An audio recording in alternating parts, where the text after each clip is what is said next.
বাংলাদেশের ছাত্ররা এই দেশের মানুষের আশা ভরসা ধূলিসাৎ করেছে। এই দেশের মানুষের কোন একটা আন্দোলনের পরে মানুষের স্বপ্নকে ছাই ঢেলে দিয়েছে, এরকম ইতিহাস এর আগে নাই। এই 24-24 করে যারা মুখে ফেনা তুলছে সেই ছাত্ররা একটা নতুন দৃষ্টান্ত, এবং সেই দৃষ্টান্তটা ভালো দৃষ্টান্ত না, একটা বাজে দৃষ্টান্ত স্থাপন করেছে। এবং এইটা আমরা যারা এই সমসাময়িক সময় ইতিহাস ধরেন ধরেন 69-এর গণ আন্দোলন, 52-র ভাষা আন্দোলন, এর আগে সূর্য সেন, তিতুমির, তাদের কথা আমি বাদই দিলাম।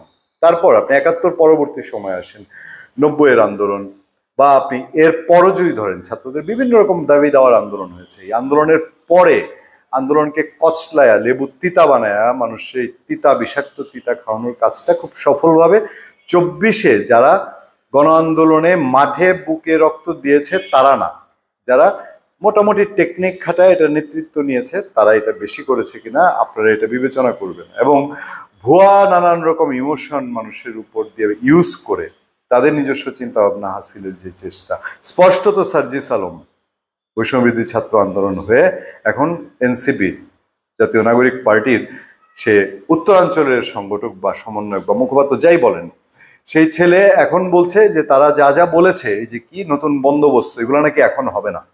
তার যে ব্যাখ্যা দিয়েছে তার দলের নেত্রী ওই যারা ডক্টর যারার খোলা চিঠির জবাবে, সেখানে সে বা স্পষ্ট করে, মানে কোনো রাগ ঢাক নাই, বলছে যে আরে যেগুলো বলেছি এগুলো বলেছি, এরকম একটা ব্যাপার। আমি পুরো তার স্টেটমেন্টটা পড়েছি, মানে একটা ধামাচাপা দেওয়ার জন্য এমন কোনো বিষয় নাই। আমার কাছে একটা পর্যায়ে গিয়ে আমি নিজে সান্ত্বনা দিয়েছি। কি দিয়ে সান্ত্বনা দিয়েছি আপনাদেরকে বলবো। তারা এখন বলছে বাংলাদেশে সেই বাস্তবতা নাই, প্রতিপক্ষের সাথে টিকতে হইলে মাসল পাওয়ার লাগবে, অনেকটা তাই। তার তার পুরো কথার সারমর্মেই দাঁড়ায় টাকা উড়াইতে হবে। ধরাটা খাইছে কই দেখেন, বলতেছে যে বাপদাদার প্রচুর টাকা আছে। এখন সাংবাদিকরা তো দুষ্ট, বাংলাদেশের ঘরে ঘরে সাংবাদিক, এটা ওপেন জার্নালিজম পৃথিবীতে এখন, সারা পৃথিবীতে। সেখানে তো গিয়ে দুষ্ট লোকরা এখন খোঁজ দিচ্ছে পৈতৃক কত কোটি কোটি টাকার সম্পদ আছে, আর কত কোটি কোটি টাকা ঢালা লাগতে পারে। সম্পদ থাকলেই তো হবে না, ক্যাশ ফ্লো কি আছে সেগুলো তো এখন আস্তে আস্তে বের হবে। এই রকম একটা অবস্থার মধ্যে মানুষ হতাশ। যেগুলো কি শুনতে পাচ্ছি, এগুলো কি দেখতে পাচ্ছি, মানুষকে এরকম ধোঁকা দেওয়ার কাজটা বাংলাদেশে অলরেডি ঘটে গেছে। সেই প্রেক্ষাপট। আর হাসনাত আবদুল্লাহ এর আগে আমি 20 মার্চে তার যে কাণ্ড কারখানা, সে সেনাবাহিনীর সেনাপ্রধান নিয়ে যেসব করেছে, এরপরে আমার ধারণা এনসিপিতে তো একটা অস্থিতিশীলতা তৈরি হয়েছে, বিশ্রী রকম একটা অস্থিতিশীলতা তৈরি হয়েছে। সেই এনসিপি এখন কি তাদেরকে ওন করবে? এনসিপি দলীয়ভাবে কিন্তু কোনো স্টেটমেন্ট দিচ্ছে না।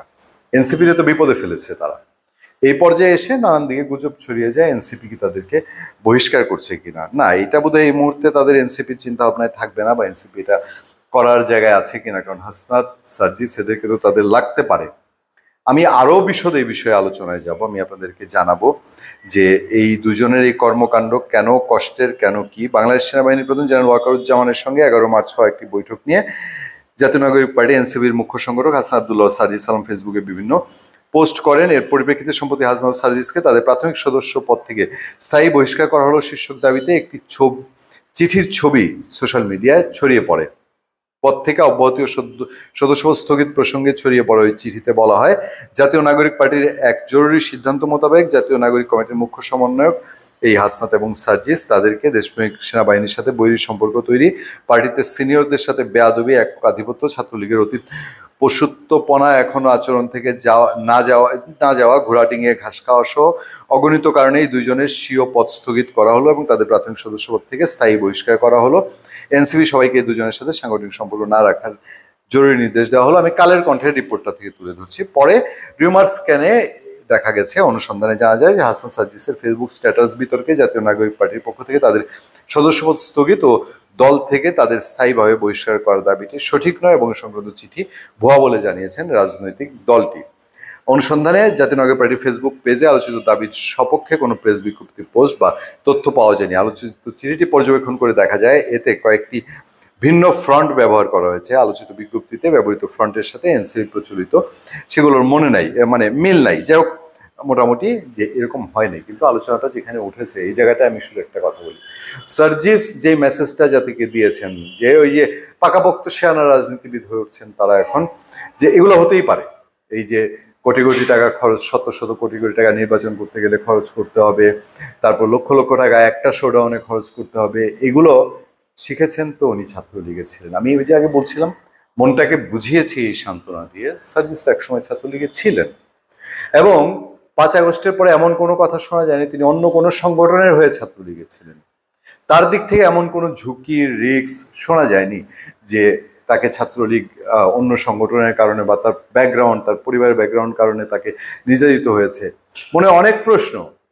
সার্জিস আলম বা হাসনাত আবদুল্লাহ তাদের পরিবার কি কি নির্যাতন বা কি কি টর্চার, কি কি অবিচারের মুখোমুখি হয়েছে আওয়ামী লীগের 17 বছরে। বাংলাদেশের লক্ষ লক্ষ বিএনপির পরিবার, জামাতের পরিবার, ইসলামী ছাত্র শিবির ছাত্র দল, এইসব সংগঠনের পরিবার অনেক ত্যাগ তিতিক্ষা করেছে।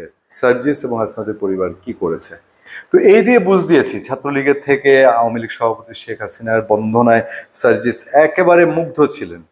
তো ছাত্রলীগ করে আসা সেই ট্রেন্ডের মানুষ, তিনি এখন রাজনীতিতে গেছেন। এখন তো বক্তৃতা মাইক থাকলে এক কথা বলবেন, আর বাস্তবে গিয়ে শত গাড়ি নিয়ে ওই একটা শোডাউন দিয়ে তার এই স্বচ্ছতা এবং নতুন বাংলাদেশ, নতুন বন্দোবস্তের রাজনীতির রূপটা মাইকে সীমাবদ্ধ রাখবেন। এটাই কি স্বাভাবিক কিনা? ধন্যবাদ সবাইকে, ভালো থাকবেন, সুস্থ থাকবেন। আপনাদের সাথে আমি আতিক রহমান, পূর্ণিয়া।